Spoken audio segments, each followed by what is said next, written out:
Damas y caballeros, bienvenidos a... The Podcasters, El día de hoy tenemos un tema bastante curioso. y es acerca de las monarquías y su influencia en la sociedad a través de la historia. Para este podcast queremos empezar con una frase que dijo Polibio. Polibio fue un historiador griego, uno de los más importantes de su época. Esperamos que les guste este podcast y bienvenidos. La monarquía degenera en tiranía, la aristocracia en oligarquía y la democracia en violencia y anarquía. Polibio. Bueno, teniendo en cuenta tal vez las palabras que dijo Polibio, yo creo que la mejor manera de empezar este podcast es mostrando y comenzando a desarmar las monarquías a nivel sociopolítico, sobre todo.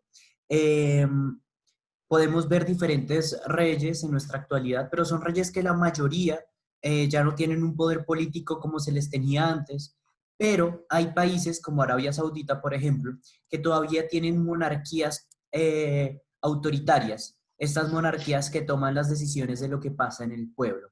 A través de la historia hemos visto que las monarquías han sido un papel fundamental para el proceso social y político e incluso económico en algunos casos como lo es Inglaterra y Rusia, Inglaterra con la reina Victoria y Rusia con Catalina la Grande.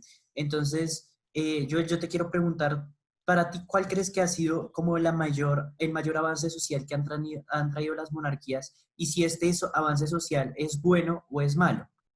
Bueno, las monarquías, pues como ya lo sabemos, es la forma de gobierno más antigua que conocemos. Vemos que desde el antiguo Egipto, el Imperio Romano, la antigua Grecia, en realidad es un sistema político que fue con el que se inició en realidad la sociedad, si así lo podemos tomar en cuenta. Y de hecho, fue tal vez el sistema que nos ayudó más a avanzar de diferentes formas. Vemos que obviamente, a pesar de que, por ejemplo, en la antigua Grecia tenían un sistema monárquico, Platón llegó a hacer referencias en sus obras acerca de la democracia, pero pues la democracia de un modo diferente, que es acerca de que el pueblo es el que decide qué ocurre con él y que no todo va dependiendo de la monarquía. Sin embargo, las decisiones que toma el monarca, pues el rey, son las que definen el avance o no avance del país. Entonces es un problema porque la gente no sabe quién es el siguiente, si el que sigue en la línea de sucesión es apto o no es apto para poder llevar un país o para poder dirigir un país o un imperio en este caso. Sin embargo, todo se decide por las decisiones que tomen esas personas. O sea, no se puede tomar en cuenta, y pues como no es una democracia, no se puede escoger pues a una persona que uno cree que es apta para este puesto. Solamente que llega al poder, porque pues ya viene de una línea de sucesión, y es el que decide todo. A nivel social, sí, tal vez ayudó y tal vez no. Tal vez de las dos formas se hizo. ¿Por qué? Porque vemos que, por ejemplo, esta línea divisoria de las castas o de la pirámide social se creó con la monarquía. Ya vemos que se creó con la monarquía porque ellos fueron los que decidieron poner arriba, obviamente, a la corona y pues de ahí en adelante empezar a disminuir de manera piramidal. Y pues si lo vemos no ha cambiado mucho en estos últimos años. Puede ser que hoy en día sea una democracia, pero sin embargo se ve que pues los poderosos son los que están en la punta y pues las personas que no tienen ningún poder son los que trabajan en la base. Y definitivamente este sistema que fue el que duró pues más de 500 años, que se mantuvo tal vez hasta principios del siglo XX, eh, fue el sistema que definió cómo avanzaban los países y las colonias incluso. Y desgraciadamente, unos avanzaron muy bien y otros no tanto. De manera económica, muchos lo hicieron, pero de manera social vemos que todo es lo mismo. Vemos la pobreza, la inequidad y que no hay apoyo a las personas del común. Yo acá quiero integrar, ahora que lo dices, de las cadenas de linaje, por llamarlas de alguna manera, es la historia de Luis XV y Luis XVI. Luis XV, y el rey de Francia, la historia francesa dice que fue un rey que trajo prosperidad al pueblo, pero Luis XVI, su hijo, fue un rey que no hizo gran cosa por la Francia de aquella época e incluso hizo que Francia se hundiera en la miseria y lo vemos con la Revolución Francesa. Y yo acá quiero también integrar el pueblo, ¿sí? Para los reyes en esa época tal vez el pueblo era, no, si se muere el pueblo, pues se murió. ¿qué más da? Los que importan somos nosotros los que estamos arriba. Tal vez muchos reyes pensaban en eso y degradaban a nivel ideológico, por decirlo de alguna manera, a las personas que estaban debajo de ellos en una pirámide social muchas veces injusta. Y lo vemos tal vez con la reforma que es impulsada por Lutero, donde Carlos V le dice a Lutero, oiga, retráctese por lo que está diciendo, y Lutero le dice, no, porque yo solo voy a hacer caso a las escrituras sagradas. Acá también comenzamos a ver cómo se comienza a romper esa relación entre el rey, entre Dios y entre el pueblo. Como bien sabemos, los reyes decían que ellos eran los mandados de Dios, ellos eran los que daban el mensaje de Dios. Pero cuando Lutero le dice esto a Carlos V, Carlos V se queda, pero ¿y yo qué? Se supone que yo soy el mandado de Dios, pero realmente a nivel religioso las escrituras serían más sagradas que cualquier rey. Entonces, algo de que los reyes, muchos reyes no tuvieron en cuenta fue el pueblo, ¿sí? Este pueblo de que muchas veces puede ser revoltoso, este pueblo que muchas veces hace revoluciones, como pasó con los zares en la Primera Guerra Mundial, que les hicieron la Revolución Rusa a mano de Lenin. Y entonces se comienzan a ver todas estas dinámicas sociales de decir, los reyes podrán ser las personas que más tengan dinero en el reino, los reyes podrán hacer tales cosas, pero al fin y al cabo, la base de todo es el pueblo. Y yo no sé, ¿tú qué opinas de esto? Pues lo podemos ver. Lo que pasa es que la monarquía, pues obviamente es un sistema muy diferente. Pues Pablo Iglesias, el cual es un profesor español experto en las monarquías, hizo un artículo en el periódico El País en 2018, en donde él menciona que las monarquías fueron muy eficientes durante los siglos pasados, porque pues era el sistema que se tenía y de cierto modo llegaron a ser funcionales durante un tiempo. Sí, obviamente ya con la Revolución Francesa fue donde se dio el cambio a que se tenía que escoger a una persona de manera democrática, y pues ya vemos en el siglo XX las revoluciones y pues las monarquías de Europa que se acabaron. Sin embargo, pues con lo que tú mencionas, las monarquías de cierto modo fueron ayuda para su país, ¿sí? A pesar de que eran totalitaristas y pues era lo que se decía, era lo que decía el monarca, en muchos sentidos dependía de lo que hacía el rey. Entonces, si el rey era una persona que tomaba excelentes decisiones, que apoyaba obviamente el crecimiento de su país, se puede decir que fue una persona pues, que tuvo el carácter para gobernar. Sin embargo, como se ve en en todas las monarquías, en la mayoría de Europa, como lo muestra un libro que escribió Gabino Uribarri en 1996, que se llamaba La monarquía y Trinidad, él explicaba que de cierto modo, por más que los reyes quisieran ayudar al crecimiento de su país, el pueblo nunca fue importante, nunca, para cualquier monarquía. Vemos que en realidad su posición era hacia la aristocracia, el crecimiento propio de las clases altas y pues obviamente un beneficio que fuera para ellos y sus allegados, más no para el pueblo del común. Tal vez en el siglo XIX, como lo menciona el libro del señor Uribarri, Victoria, la reina Victoria, fue una de las pocas monarcas que llegó a interesarse por el pueblo. En aquella época que fue la revolución industrial, ella luchó contra el parlamento para hacer los derechos de los trabajadores. Pero fue eso y nada más. Sin embargo, vemos que la inequidad durante esta época, la era victoriana, siguió creciendo y pues no hubo solución a ella porque pues las empresas producían para los aristócratas de la clase alta, más no para la gente del pueblo y del común.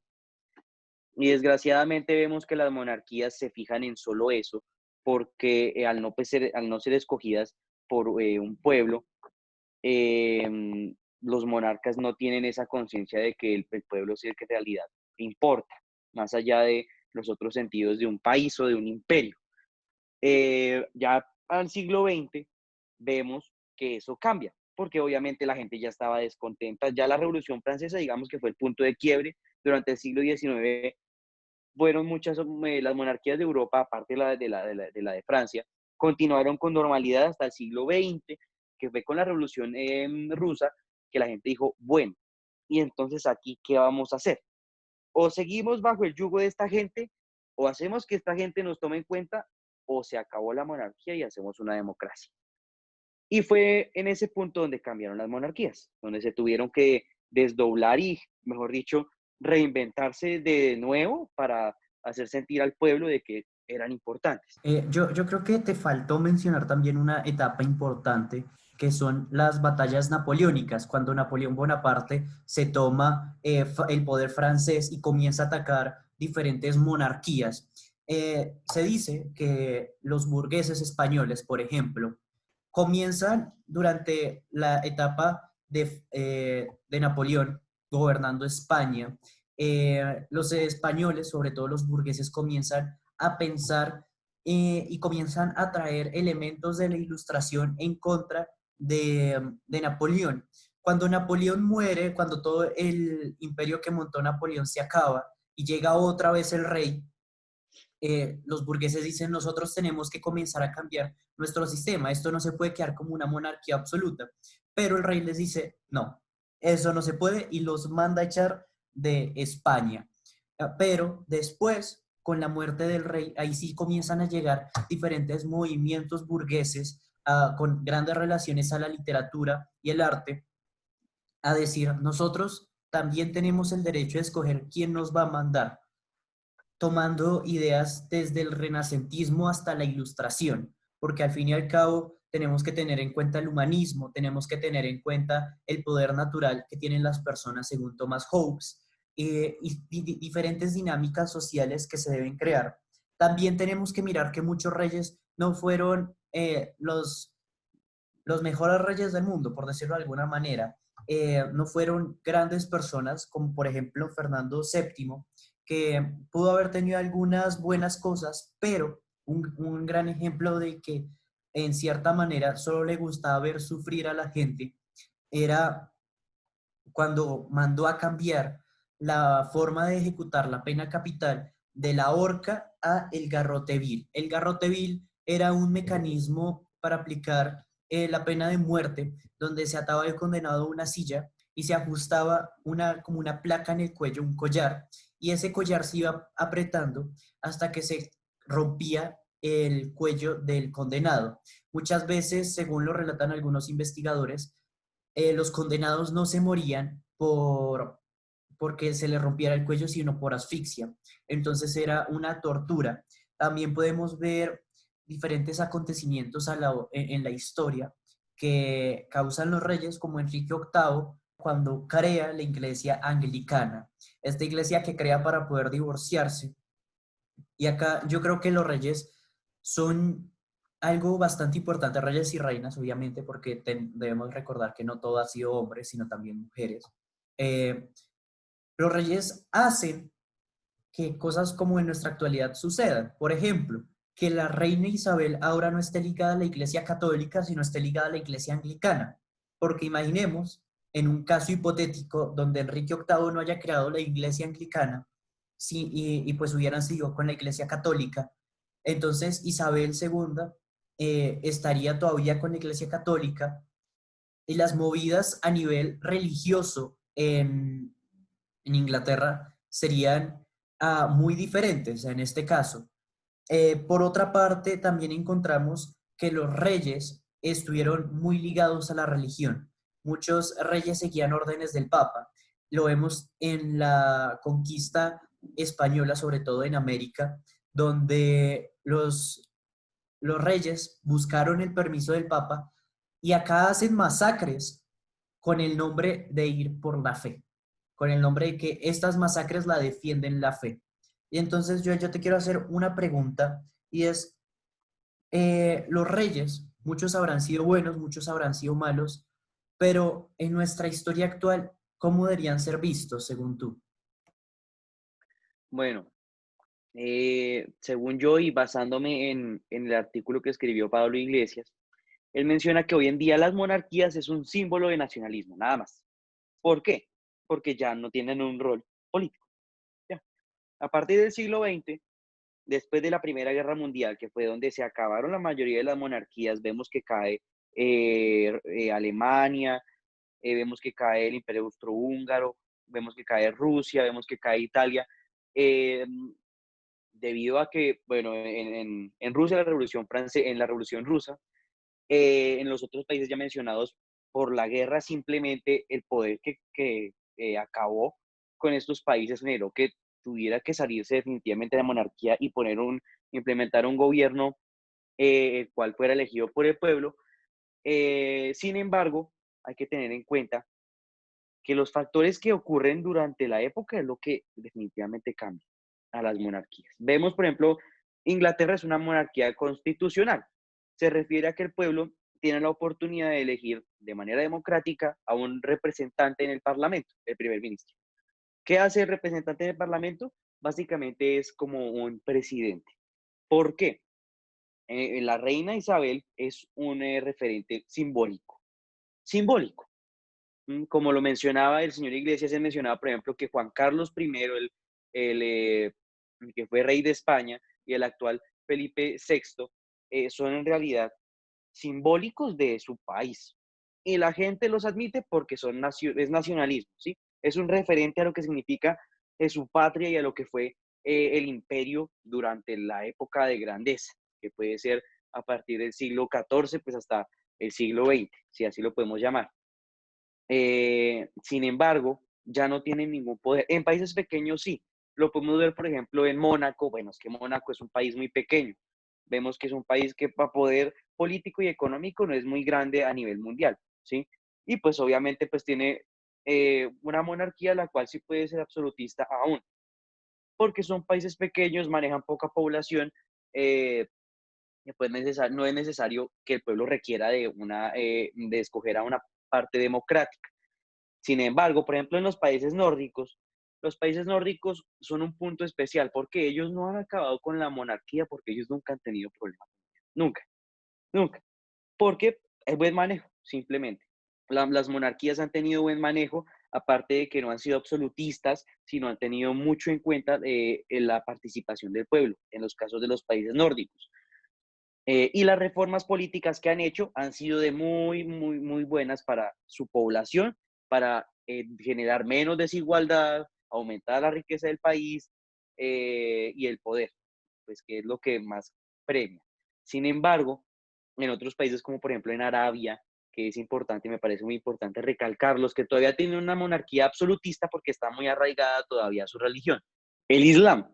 Por lo tanto, pues vemos que el Islam es una religión que es bastante pues cerrada, por así decirlo, tiene unas reglas que se deben seguir para las personas que siguen a esta religión y pues la monarquía está totalmente arraigada a esa religión y pues todavía pues como se tiene la creencia de que eh, la religión es la que manda, pues entonces el monarca es el que manda. Y en los países árabes eso es lo que ocurre ahora, los países árabes son especial porque cuando fueron colonias de Gran Bretaña, los emires, en este caso en los Emiratos Árabes, los jeques de Arabia, no se tuvieron que ir del todo, sino permanecieron allí, no se acabó su monarquía, a pesar de que eran colonia británica y que tenían que producirle al imperio británico, pero gracias a que esto se acabó y los emires, en el caso de los Emiratos Árabes, en el caso de Arabia, los jeques invirtieron para el petróleo, pues obviamente el crecimiento económico fue exponencial, el pueblo árabe salió de la pobreza, digamos que ahí se tuvo un buen manejo. Sin embargo, ellos tienen total control político. Entonces ellos sí pueden decidir las leyes que ocurren en su país y no toman en cuenta el pueblo. Pero el pueblo está de acuerdo con ellos por su religión. Entonces todo depende del contexto en el que vivan y de su religión. Los anglicanos, en el caso de Inglaterra, son más libres que los católicos. Por eso ellos pudieron hacer una monarquía constitucional cuando los españoles todavía tenían una monarquía absolutista. Pero entonces todo depende es en el contexto en que vivan las personas. En el libro que te había dicho ahorita, Monarquía y Trinidad, del señor Uribarri, él mencionaba que las monarquías dependían de lo que se vivía en la época. Entonces, durante el siglo XIX, por ejemplo, bueno, sí, durante el siglo XIX, hablemos del siglo XIX, España estaba mal. ¿Por qué? La ocupación de José I, Bonaparte. Estaba mal. Vemos que España estaba mal. Ahora, la gente de España se unió para sacar a él y volver a instaurar su rey. Sin embargo, después ya decidieron cambiar su monarquía a una absolutista, a poder escoger un presidente del cual fuera representante en el gobierno español. Eso pasó pues con todo lo que ocurrió a principios del siglo XX en España con el de Francisco Franco. Entonces, lo que ocurre en esto es porque hay más libertinaje, así lo mencionaba el señor Uribarri en su libro. En Europa, la gente tenía más oportunidad de opinar, en Arabia no, aún no, aún no, porque su religión no se lo permite y porque pues ellos no pueden ir jamás en contra de la monarquía. Sin embargo, vemos que simplemente es el manejo que le tienen. Y los hijos, lo podemos ver así con Victoria, una gran monarca, su país creció exponencialmente, pero cuando llegó su hijo Eduardo, vemos que en 9 años, de 1901 a 1910, ¡pum!, se cayó el imperio. Mala administración. Eso es como una democracia. Pues el señor Iglesias, en el artículo que escribió para El País, mencionaba eso. Es parecido a una democracia, ¿sí? ¿Por qué? Porque el que sigue, bueno, puede ser que no lo escogieron, pero es decisión de él qué hacer y qué no hacer. Así de simple. Sin embargo, obviamente no se tiene en cuenta el pueblo. En algunas monarquías sí deciden hacerlo así, pero eso ya es por el contexto del siglo XX. Tomémoslo así. La Revolución Rusa fue lo que cambió definitivamente, acabó con todas las monarquías de Europa y dejó las más fuertes, las más seguras, pues que quedan hoy: España, Reino Unido, Holanda, que son los Países Bajos, Noruega, Suecia, Bélgica, Luxemburgo, Dinamarca, un ducado pequeño que es el ducado de Liechtenstein y Mónaco. Entonces, si ustedes se dan cuenta, son países que no han tenido mucho problema. Bueno, el Reino Unido, muy poderoso, resistió la Primera Guerra. España resistió también la monarquía. Pero Holanda, los países nórdicos, no han tenido poder, no han tenido mucho poder y no ha sido necesario que la gente saque a los monarcas porque han sido buenos administradores. Y ya empezando para cerrar, yo creo que sí, hemos visto varios ejemplos en la historia de que muchas monarquías son buenas y son malas, pero yo creo que la reflexión final es que seamos nosotros mismos en términos sociopolíticos, en que nosotros también tomemos influencia en las decisiones de nuestros países. Acá no se trata de pensar, yo soy una persona más, yo qué tengo que ver con la política, yo soy una persona más, yo qué tengo que ver con tal cosa. Realmente ese pensamiento lo tenemos que eliminar y tenemos que eliminar que solo ciertas personas puedan tomar el poder de los países. Para nada se lucharon guerras y revoluciones, para nada personajes importantes en la filosofía de la ilustración como Rousseau o Thomas Hobbes o Montesquieu escribieron teorías para que nosotros hoy vengamos a desperdiciar ese conocimiento pensando que nosotros somos un número más. Nosotros tenemos que comenzar a cambiar aquel pensamiento retrógrada y muchas veces ignorantes de decir, no, como yo soy de tal clase y como yo no tengo amigos en las políticas, yo no puedo progresar en ese ámbito. Pero nosotros si realmente fuéramos una nación unida, tanto en Colombia lo podemos ver, que si así hubiéramos tenido monarquía o no, o seguiríamos teniendo monarquía, o incluso con la democracia que tenemos ahora, sigue siendo enredado que nosotros como colombianos demos nuestra opinión. Y tenemos que comenzar a eliminar todo eso. Tenemos que comenzar a ser nosotros mismos y tenemos que comenzar a ser críticos y no dejar que una religión, no dejar que el pensamiento de una persona que tiene más poder nos influya, porque al fin y al cabo todos somos importantes para el desarrollo social, todos somos importantes para el desarrollo político, económico, y todos tenemos que lidiar esta batalla contra la opresión y todos tenemos que ir de las manos para poder hacer un futuro mejor. Esperamos que les haya gustado este podcast. Muchas gracias. Recuerden que nos pueden seguir en nuestras redes sociales, en Instagram como tpodcasters.co, en Twitter como tpodcastersco, y les agradecemos mucho que compartan con sus amigos este podcast para intentar concientizar y crear un pensamiento racional en nuestra sociedad. Yo soy Mauricio Tolosa y me encuentran en Instagram como AndrésM3006 y en Twitter como AndrésT3006. Y yo soy Joel Grimaldos y me encuentran en Instagram como @GrimaldosVadeosJoel y en Twitter como JGrimaldo07. Muchísimas gracias.